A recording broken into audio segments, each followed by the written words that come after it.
यह मुझे कहा गया है कि दो पोल के बीच का डिस्टेंस 15 मीटर है।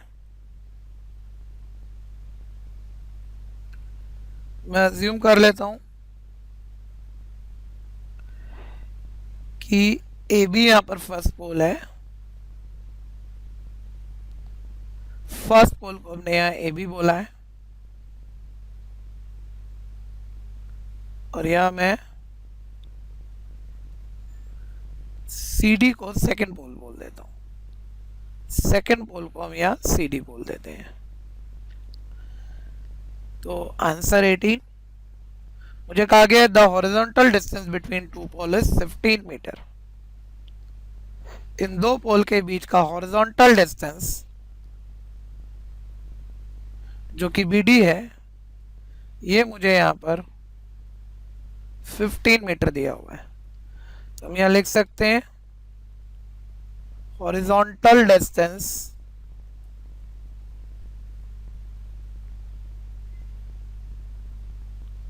between two poles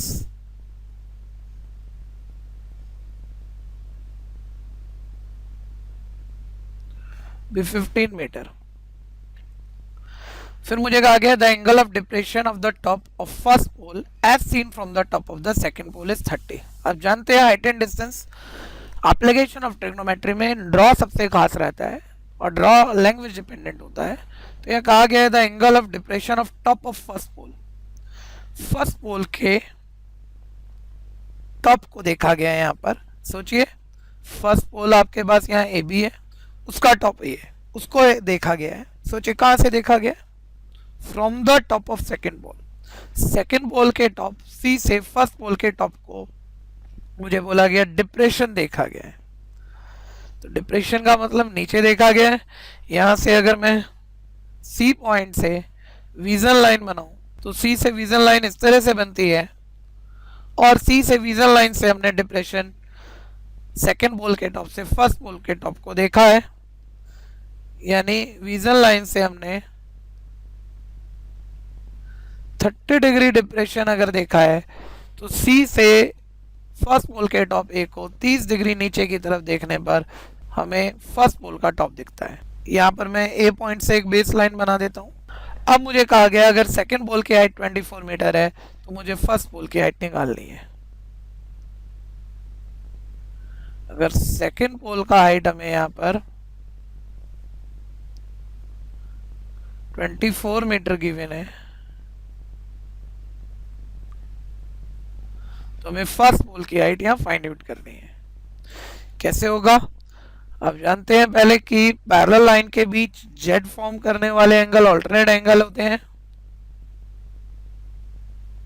तो अगर ऑल्टरनेट एंगल इक्वल है तो यहाँ पर एंगल सी ए ई 30 डिग्री के इक्वल होगा। केस आप चेक करिए कि फर्स्ट केस का फिगर है या सेकंड केस का फिगर है।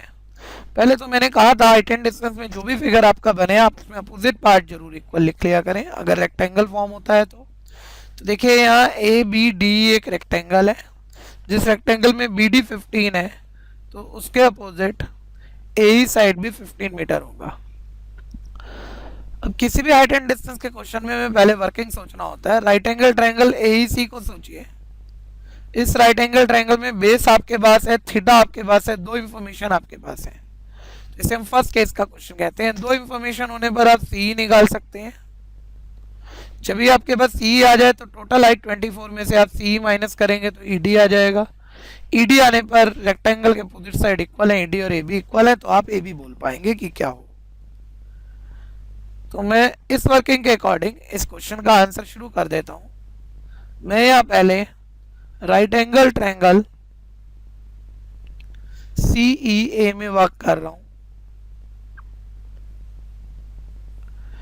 यहां इस ट्रायंगल में बेस मेरे पास है, थीटा मेरे पास है, मुझे परपेंडिकुलर निकालना है।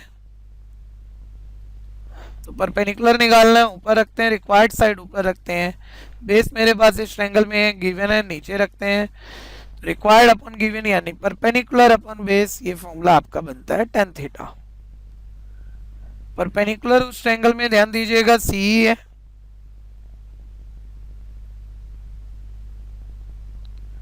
बेस उस एंगल में मेरे पास 15 है और थीटा यहाँ पर 30 डिग्री है। सिंप्लीफाई करेंगे तो सी अपॉन 15, टेन 30 की वैल्यू 1/√3 है,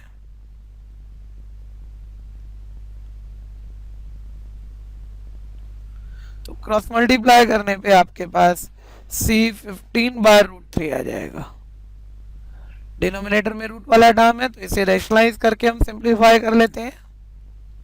तो रैशनलाइज करने से 15√3/3 और सिंप्लीफाई करने से 5√3 मीटर हो जाएगा। √3 की वैल्यू में क्वेश्चन में गिवन है कि 1.732 यूज करनी है, तो मैं √3 की वैल्यू यहाँ 1.732 पुट कर देता हूँ।